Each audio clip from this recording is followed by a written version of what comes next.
Topic po natin, paano natin ibababa ang cholesterol, pati triglyceride, makukuha ba ito ng walang gamot? Sino kailangan uminom ng gamot tulad ng mga statin, atorvastatin, simvastatin at iba pa. Okay? Ililinaw ko lang po, kailangan kasi maintindihan nyo yung principle. Hindi kasi po pwede simpleng usapan lang. Okay?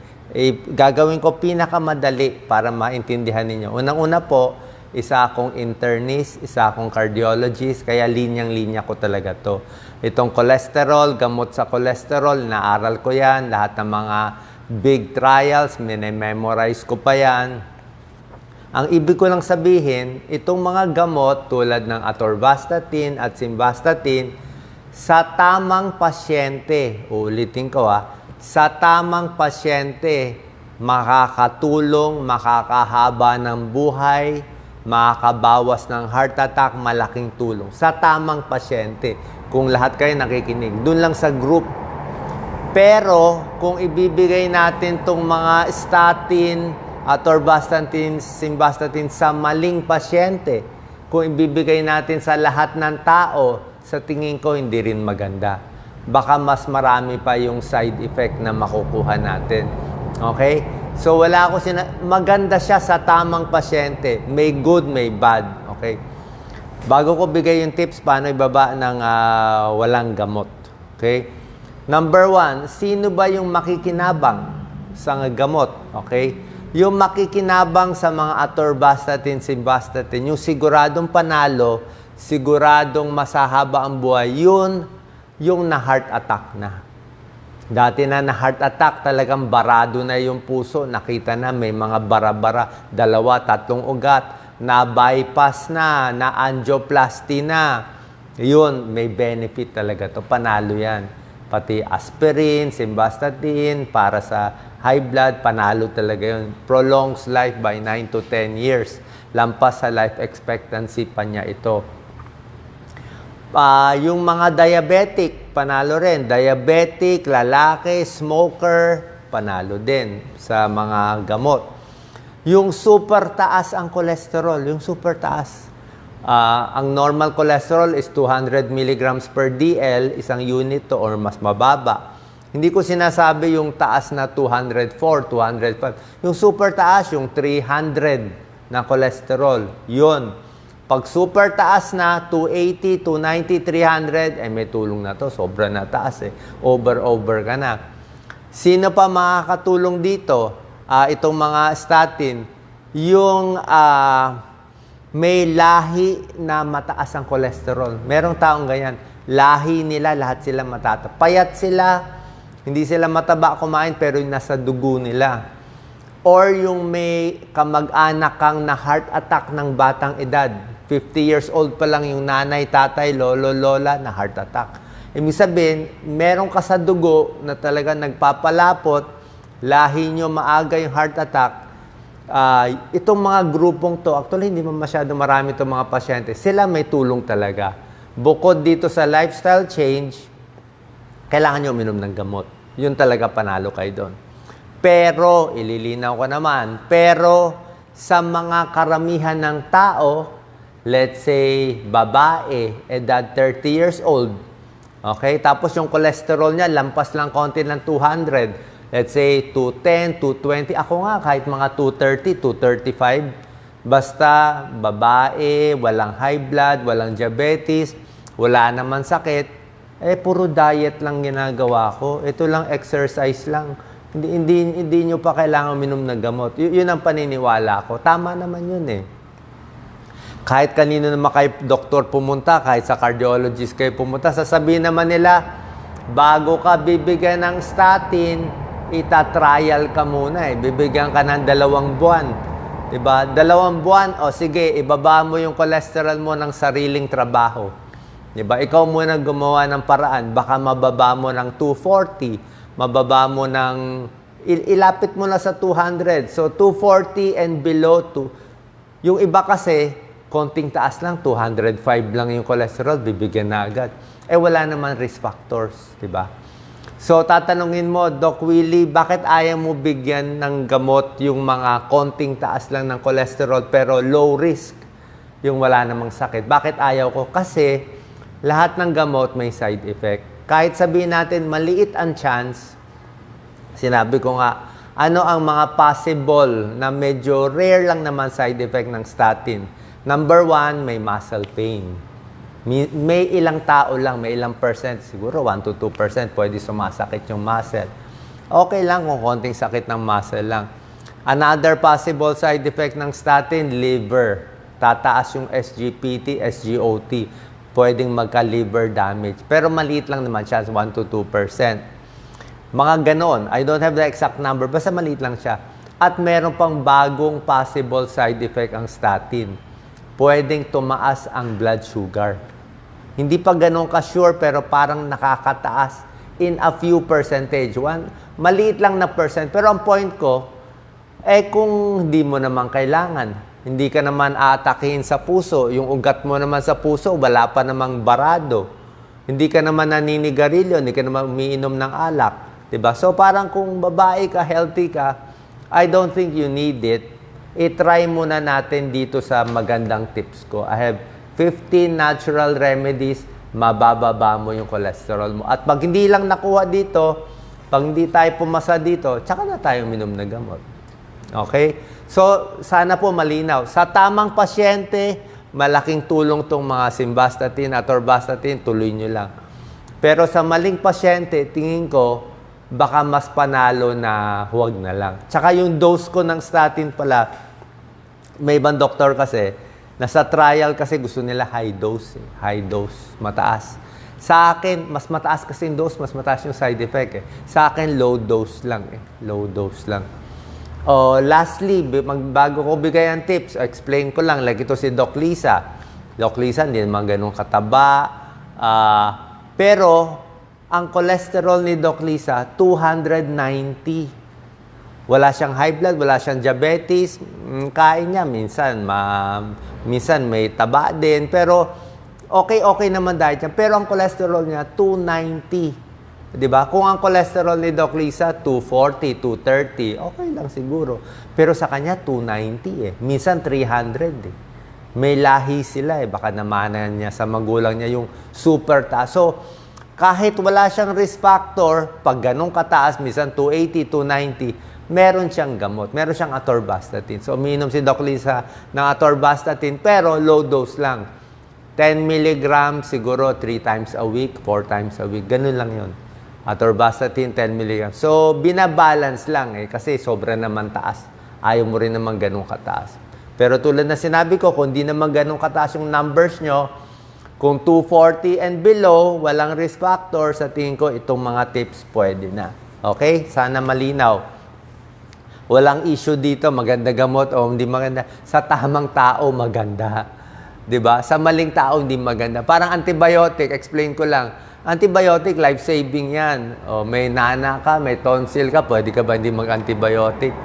May pulmonya ka, kailangan mo antibiotic. Kung hindi, kaya ang daming rheumatic heart disease sa Pilipinas. Hindi uminom na antibiotic sa tonsil. Kawawa yung mga bata natin. Ano magandang gamot? Insulin, injection. Kung hindi na-invento yung insulin, nako, ang dami na namatay ngayon. Di ba? Paano mabubuhay yung diabetic na kailangan ng insulin? Yun talaga life-saving. So, merong gamot talagang life-saving sa tamang tao. Kaya nga tinuturo ko sa yung tama.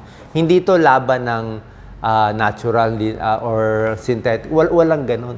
Kasi karamihan ng gamot dito, ano rin naman halaman din naman yung mga iba dito. Okay? 15 tips paano ibababa nang hindi uminom ng gamot. Try natin. Number 1, exercise. Kung mataas triglyceride mo, triglyceride and cholesterol almost the same naman yan yung factors. Pero pag ang mataas ay triglyceride, medyo prone ka magka-diabetes. At pampababa ng triglyceride is exercise. Okay? Cholesterol din bababa. So, low intensity, maglakad lang 30 minutes a day, magpapapawis, wag lang masyadong mainit. Nakakataas ng good cholesterol, nakakababa ng bad cholesterol ang exercise, nakakababa ng blood pressure ang exercise, nakakababa ng blood sugar levels. May 2019 study to 425 adults. Number 2, simpleng tulog. Tulog nakakababa ng cholesterol. Paano nangyari? May pag-aaral, may association. Yung laging puyat, mataas ang cholesterol. Bakit? Hindi malinaw, tingin ko pag laging puyat, kain ng kain eh. Laging puyat, di ba? Maraming fast food o sa gabi, di ba? Pag night shift, mas mapapakain ka, may alak pa, di ba? Number 3, paninigarilyo dapat itigil. Kala nyo sigarilyo lang. Yan, hindi po. Ayon sa pag-aaral, pag naninigarilyo ang isang tao, yung bad cholesterol niya, yung LDL, yung bad cholesterol, magiging mas madikit, mas sticky yung bad cholesterol, mas didikit sa artery natin, mas swollen, mas inflame, mas namamaga pag naninigarilyo. Babagsak pa yung good cholesterol. Number 4, sapat na pag-inom ng tubig, napakahalaga. Okay, sabihin nyo, tubig lang yan, Doc. Actually, nakita nila, may isang pag-aaral, drinking water, nakakatulong sa pagbaba ng cholesterol. Paano mangyayari? Di ba sinabi ko sa inyo, para bumaba ang cholesterol, di ba yung mga gulay-gulay, mga fiber, di ba? Kailangan yan, oatmeal, fiber, at iba pa. Pag kumain ka ng high fiber diet na pampababa ng cholesterol, yung mga fiber na yan, yung mga okra, pechay, lahat yan, kailangan mo sabayan ng maraming tubig. Kasi kung puro fiber lang kakainin mo ng gulay, hindi ka iinom ng tubig, titigas yung fiber. Lalo lang titigas ang dumi mo. Diba? Marami kang fiber, inuman mo maraming tubig para lumambot yung halo, makalabas sa dumi ng maganda. Ano ba naisip ko bigla? Parang semento. Diba gagawa ka ng semento, hindi man pwede walang tubig, diba? Pag yung semento, lagyan mo maraming tubig para mas maganda yung daloy. Kung hindi, pag walang tubig, sobrang tigas. Diba? And also, drinking water maganda sa atay. Ang atay natin, ang nagmamanage ng cholesterol natin, ang atay nagbe-breakdown ng cholesterol. So, pag maraming tubig, mas aandar yung liver natin. Okay? Ay yung metabolism ng liver, kailangan din niya ng tubig para gumana. Number 5, pinakamaganda, soluble fiber. Ito yung pagkain nakakababa ng cholesterol. Number 1 dito, oatmeal. Diba? 1 oatmeal a day, subukan nyo sa umaga. Huwag lang masyadong maraming gatas, lagyan nyo konting prutas, pwede naman.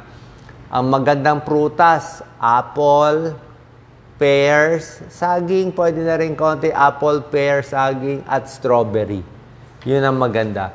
Pag kumain ka ng 1 oatmeal a day, bababa ang cholesterol mo ng mga 10%. So, pag cholesterol mo 240, ang milligrams per DL, 10%. So, bawas 24, baka 216 ka na lang, o bababa ka. Diba? So, malaking tulong kung kaya mo. Eggplant, okra, maganda rin. Diba? Lahat ng fiber, eggplant, okra, oatmeal, soybean, munggo, lahat yan. Kangkong, spinach, maraming soluble fiber, maraming fiber, tapos sabayan mo maraming tubig, 8 to 12 glasses a day, malalabas yan sa dumi. Bababa ang cholesterol mo. Okay? Yun talaga gulay. Number 6, bawang. Bawang nakakababa ng bad cholesterol. Alam naman natin, di ba? Blood pressure, may tulong din konti. So, wag lang masyadong matapang yung bawang. Number 7 out of 15, mga soybean. Tofu, soy milk, soy protein, yung mga veggie meat, yung mga vegetarian, di ba? Mahilig ako sa veggie meat.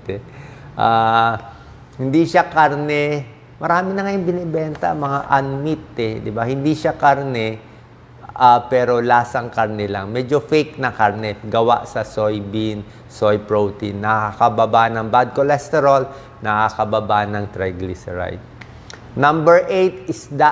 Maganda isda. Huwag lang masyado mamantika, Konti lang mantika. Isda kasi mataas sa omega-3 fatty acids. So, may mga mackerel, tuna, sardine, salmon, mahal. Bangus, okay na rin. Hasa-hasa, tamban. Pag mataas sa omega-3 fatty acids ang isda, bababa triglyceride, bababa yung plaque. Yung pagbabara sa artery, mas mababawasan. Ano yung kalaban natin? Ituturo ko pala yung kalaban natin, hindi ko pa pala nasasabi yung kalaban. Ang ayaw natin, nandito rin siya eh. Ito pala, number 4. Ang kalaban natin is saturated fat. Okay.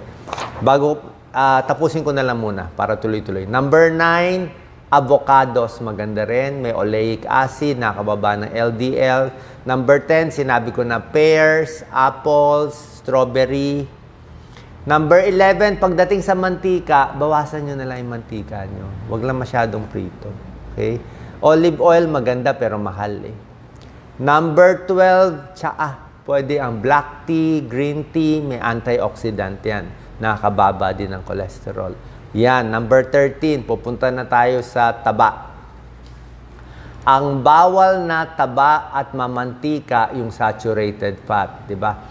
Ano favorite natin? O, to, maraming matatamaan. Favorite natin kumain adobo, di ba? Maraming mantika. Nung bata ako, kanin lang, mantika, tsaka toyo, pwede na, di ba?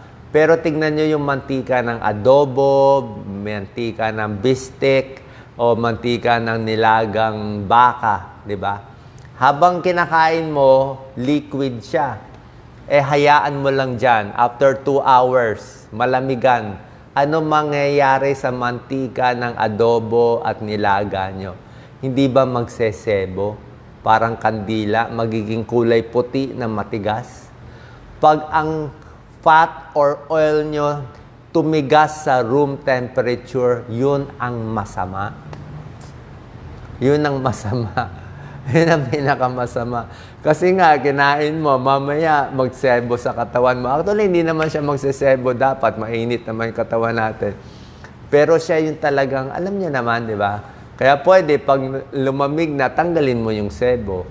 So, yung adobo, yung taba ng baboy, baka, chicken, a little less, butter, di ba? Matigas din. Di ba? Yan ang gustong-gusto natin eh. Yang masesebo, yan talaga nakakataas ng cholesterol. Full cream milk, ice cream, pastries, di ba? Croissant, di ba? Konting bawas. Cake, lahat ng icing na gusto natin, napakasarap. Pero konting bawas. Sabi nga, ang dami nga ng fats, kailangan daw ganito lang kalaki. Ganito lang kalaki. Number 14, trans fat, ayaw din. Another kind of fat. Trans fat, yung mga margarine, fried foods, nasa fast foods, fried chicken, processed, mga butter, cookies. Di ba masarap yung mga butter cookies? May trans fat. Konting bawas din. Kasama din yan sa cholesterol. Okay? And lastly, sabi ko nga, ingat din sa matatamis, konting relaxation, mas maganda rin para bumaba. Pag gagawin nyo lahat to, usually 2 months yan. Sa tingin ko, bababa yung cholesterol nyo.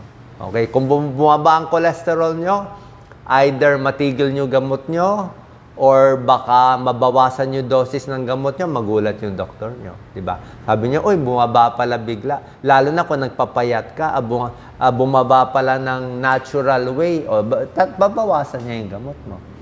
Okay? Pero syempre, ang final say, ang magdi-decide talaga, hindi naman ako, dapat yung personal doctor nyo pa rin. Kung usually sa puso ang cholesterol, so yung internist nyo, yung cardiologist nyo, siya po bahala mag-decide kung ano pinakamaganda sa inyo. Good luck po. God bless po.